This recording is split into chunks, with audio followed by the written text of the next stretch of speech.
그녀는 이렇게 말합니다. 1000억을 벌 아이디어는 모두의 머릿속에 이미 있다고 말이죠. 여러분은 이 방법으로 꺼내기만 하면 됩니다.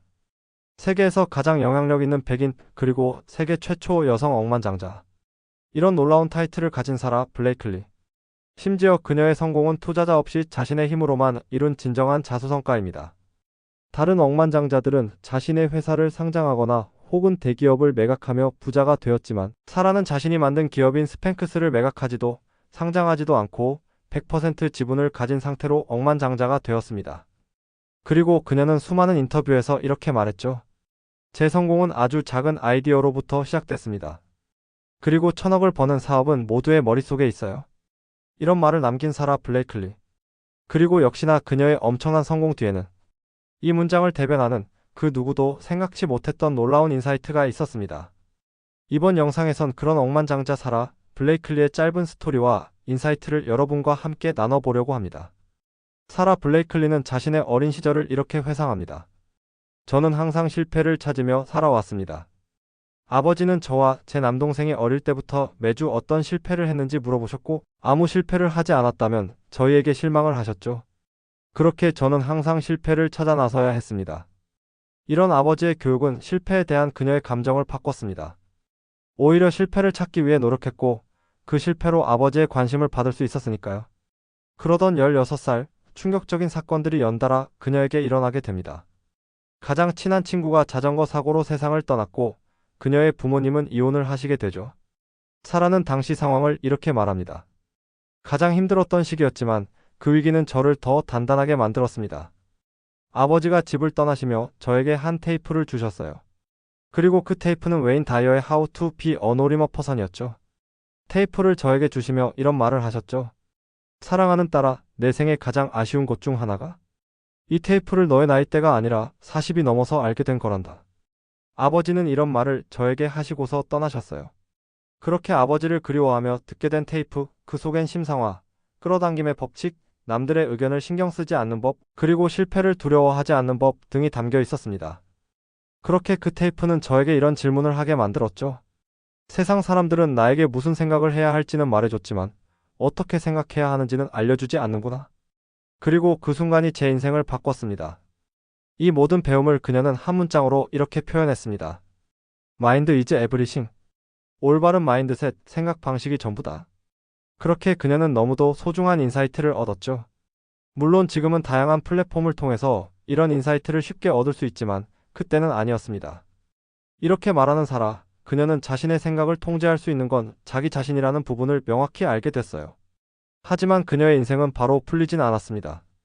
상당히 오랜 우여곡절을 겪어야만 했거든요. 사라의 부모님은 그녀가 변호사가 되길 원하셨고 그녀는 부모님의 기대를 충족시켜 드리기 위해 수년간 공부를 해 로스쿨 시험을 준비했지만 2번이나 떨어지며 실망을 끼쳐드렸습니다.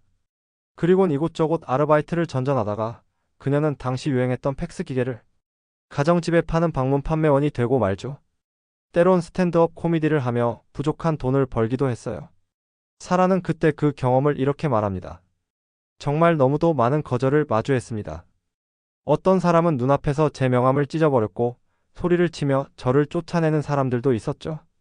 정말 힘든 시기였어요. 심지어 그녀가 팔았던 덴카라는 팩스 머신은 유명하지 않은 저렴한 브랜드였다 합니다. 당시 대부분의 사람들은 캐논의 팩스를 선호했지만 사라가 팔았던 기계는 싸고 질이 좋지 않다는 이미지가 강했죠. 그래도 그녀는 자신만의 방법을 찾았습니다.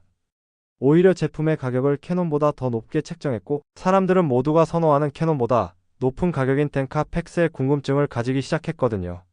저는 사람들의 심리에 집중했습니다. 때로는 싼 가격보다 높은 가격에 마음이 움직이는 것, 그리고 코미디를 하며 배운 유머를 통해 사람들의 시간을 사는 법을 배웠죠. 이렇게 그녀는 3년간 팩스를 팔며 세일즈를 알게 됩니다. 하지만 그러던 하루, 사라는 집에 돌아가는 차 안에서 참아왔던 울음이 터지고 말죠. 제가 생각해온 삶은 이게 아니었어요. 너무 힘들고 의미 없는 일을 하는 것만 같았죠. 그렇게 직장 상사에게 전화를 했고 일을 그만둔다고 말했습니다. 그리고 집에 도착한 그녀는 노트에 자신의 꿈을 적게 됩니다. 세상에 없던 무언가를 발명해서 수백만 명의 사람들에게 더 나은 삶을 선물하는 것.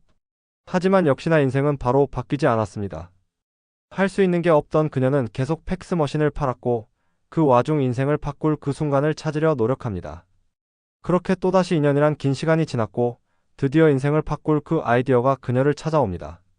제가 파티를 가려고 옷을 고르는데 가장 아끼던 흰색 바지를 입고 싶은 거예요. 하지만 속옷 자국이 날까 너무 걱정이 됐죠.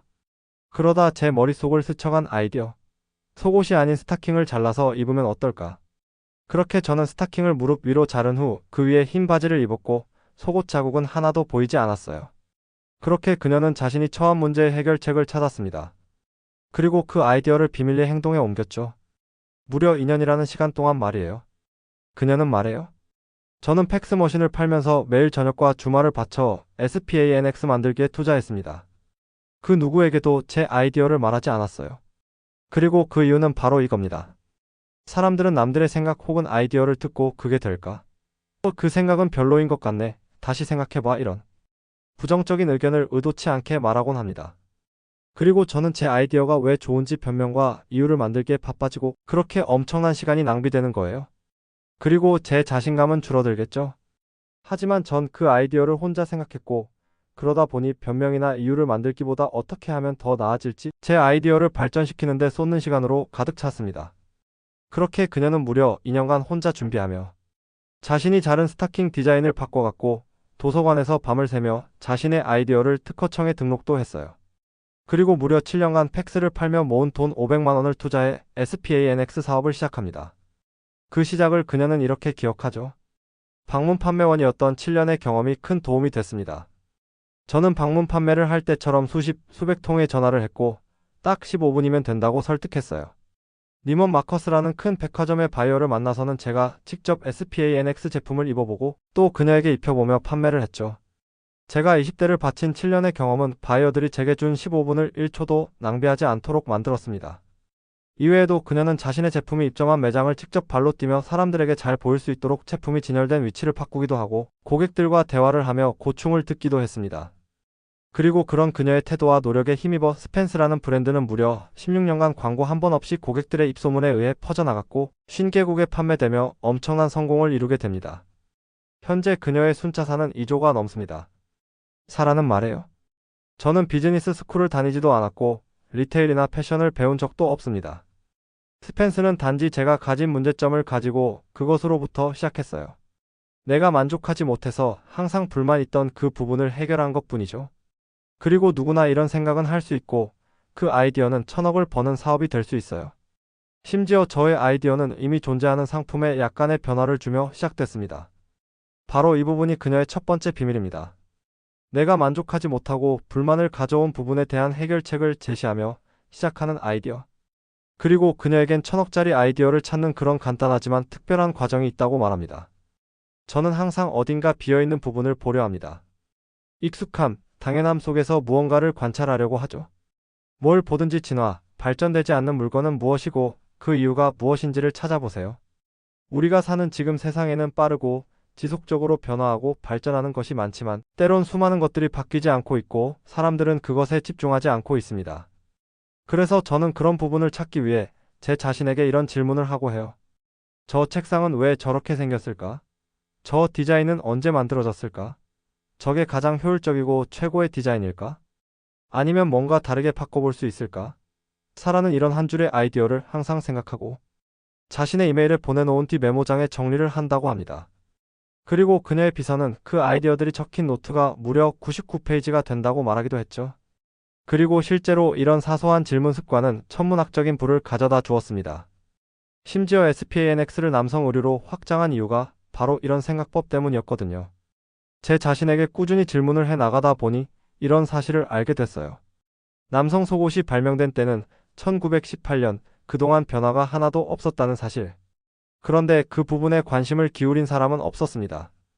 예전 방식 그대로 유지가 되고 있던 거죠.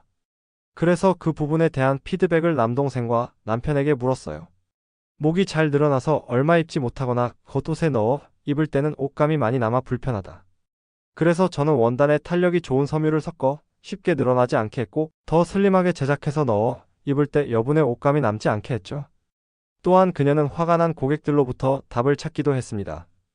양팔이 없는 상의, 슬림리스 스타일 또는 나시라고 불리는 옷은 여름에만 입거나 가디건 혹은 외투에 걸쳐야 입을 수 있기에 엄청난 불만이 폭주했다고 합니다. 그래서 그녀는 슬리브리스 안에 입을 수 있는 다양한 컬러의 암 타이트를 만들어서 겨울이나 가을에도 슬리브리스 안에 입을 수 있도록 새로운 옵션을 발명했습니다. 심지어 그 제품은 별도의 비용 없이 스타킹을 만드는 기계로 쉽게 만들 수 있었죠. 이처럼 사라 블레이클리의 아이디어는 로켓을 만드는 것처럼 복잡하지도 천문학적인 비용이 들지도 않았습니다. 누구나 생각해 본 적 있는 그런 불편으로부터 만들어졌죠. 그러니 여러분도 주변에서 불편하게 하는 무언가, 아무도 신경 쓰지 않는 그런 부분을 곱씹어 생각해 보세요. 그 안에 비밀은 숨어 있습니다. 그리고 이어지는 그녀의 두 번째 비밀, 사람들의 예상과 직관, 그 반대편을 보기. 사라는 남들의 직관 반대편으로 나아갔습니다. 자신이 만든 제품에 특허권을 등록한 이유가 아이디어에 대한 특허, 재산권을 지키기 위함이 아니라 오히려 마케팅으로 사용하기 위함이었죠. 앞서 말한 것처럼 그녀는 첫 16년간 한 번도 광고를 한 적이 없지만 자신이 가진 패턴을 벗기려는 브랜드들의 술수에 오히려 자신의 제품이 광고되는 효과를 누렸습니다. 또한 사업 초기 다른 사업가나 투자자들이 그녀의 아이디어를 알아주지 않거나 무시할 때 반대로 이런 생각을 했죠. 이 사람들이 내 아이디어를 몰라주는 이유는 내 아이디어가 세상에 없던 새로운 아이디어란 증거다. 이처럼 그녀는 거절을 긍정의 표식으로 받아들이며 나아갔습니다. 얼마 전 채널에서 다룬 억만장자 세이지의 비밀, 사람들이 지금은 이상하게 생각하지만 5년 후엔 너무도 당연하다고 생각할 일을 하라 마찬가지로 그녀도 다른 사람의 질타를 오히려 새로움의 증거로 받아들였죠. 물론 그녀의 성공은 하루아침에 이루어지지 않았습니다. 16가지 마인드의 중요성을 깨달았지만 수많은 우여곡절과 실패를 겪었죠. 그리고 20대엔 무려 7년이라는 시간 동안 하기 싫은 일을 꾸준히 해나가며 매일 저녁과 주말을 바쳐 아이디어를 정리했습니다. 심지어 사업이 성공하며 커져갈 때도 직접 발로 뛰며 고객들의 목소리를 듣고 또 투자자들의 유혹에도 투자를 받지 않고 자신의 힘으로 기업을 유지했고 그렇게 만들어진 여성 최초 자수성가 억만장자, 세상에서 가장 영향력 있는 백인이라는 타이틀.